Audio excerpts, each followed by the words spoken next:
જ્યારે આપણે ઘરમાં સરગવાનું શાક બનાવીએ છીએ અને ત્યારે બાળકોને પસંદ નથી હોતું, ઘણીવાર તો મોટા લોકોને પણ આ શાક પસંદ નથી આવતું, કારણ કે એની અંદર જે સરગવાના રેસા આવે છે ને એના લીધે ખાવાનું પસંદ નથી કરતા. તો ફ્રેન્ડ્સ, આજે આપણે જે રીતે શાક બનાવીશું ને તો મોટા તો શું, નાના બાળકો પણ ખૂબ જ ખાશે આ શાક.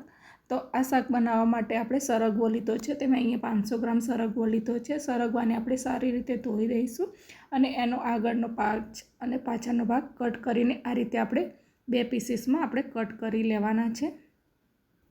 આ સરગવાને ડ્રમસ્ટિક પણ કહેવામાં આવે છે. આ સરગવામાં વિટામિન A, C, કેલ્શિયમ અને આયરન ભરપૂર હોય છે. આ સરગવો ડાયજેશન માટે પણ ખૂબ જ ફાયદાકારક હોય છે. તો આ રીતે આપણે બધો સરગવાને 2 પીસીસમાં કટ કરી લઈશું.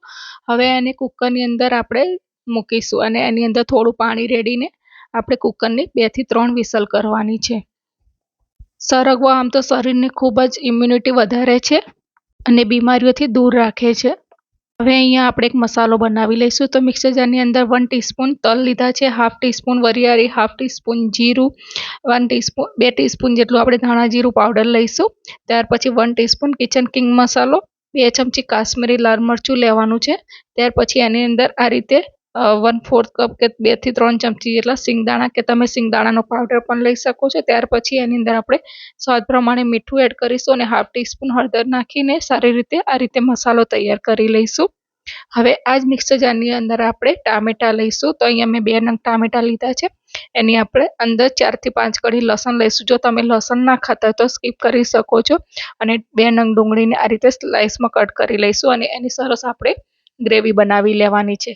હવે અહીંયા આપણું કુકર ઠંડુ થઈ ગયું છે. તો આપણો સરગવો એકદમ સરસ બફાઈ ગયો છે અને જો આ રીતે આપણે સરગવાની અંદર વચ્ચે કટ લગાવી ને તો આ રીતે સરસ એકદમ છૂટી પડી જશે. હવે આ સરગવાને આપણે આ રીતે ચમચીની મદદથી અંદરનો બધો પલ્પ નીકાળી લેવાનો છે. તો આ રીતે કરશો ને તો તમારે જે સરગવાની સિંગ ખાવામાં આવતી હોય છે ને એ નહીં આવે અને એકદમ સરસ આ રીતે આપણે સરગવાનો બધો જ પલ્પ નીકાળી લીધો છે. હવે એક કઢાઈની અંદર આપણે 2 ચમચી ગરમ તેલ કરીશું. એની અંદર રાઈ, જીરું, હિંગ અને 8 થી 10 કર લીમડાના પાન અને 2 સૂકા મરચાં લઈશું અને ત્યાર પછી જે આપણે ગ્રેવી બનાવીને રાખી છે એ એની અંદર એડ કરવાની છે.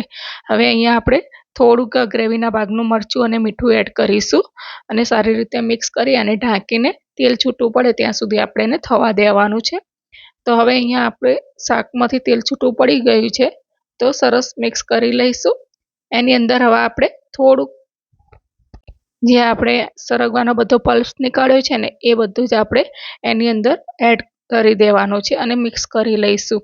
હવે અહીંયા આપણે જે મસાલો રેડી કરીને રાખ્યો છે ને એ એની અંદર 2 થી 3 ચમચી લેવાનો છે અને બધું સારી રીતે મિક્સ કરીશું. અને મેં અહીંયા સરગવાનું જે બાફિયાનું પાણી હતું એ આની અંદર અડધા કપ જેટલું પાણી એડ કર્યું છે.